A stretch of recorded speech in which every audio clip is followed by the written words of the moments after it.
So dead brother, huh? Yeah, it can be annoying. Well, he's been dead before.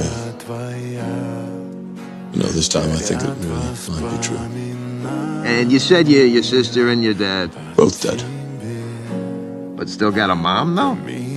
Killed by a dark elf. A best friend? Stabbed through the heart. You know, I'm 1,500 years old. I've killed twice as many enemies as that, and every one of them would rather kill me, but none succeed. I'm only alive because fate wants me alive. And what if you're wrong? Well, if I'm wrong, then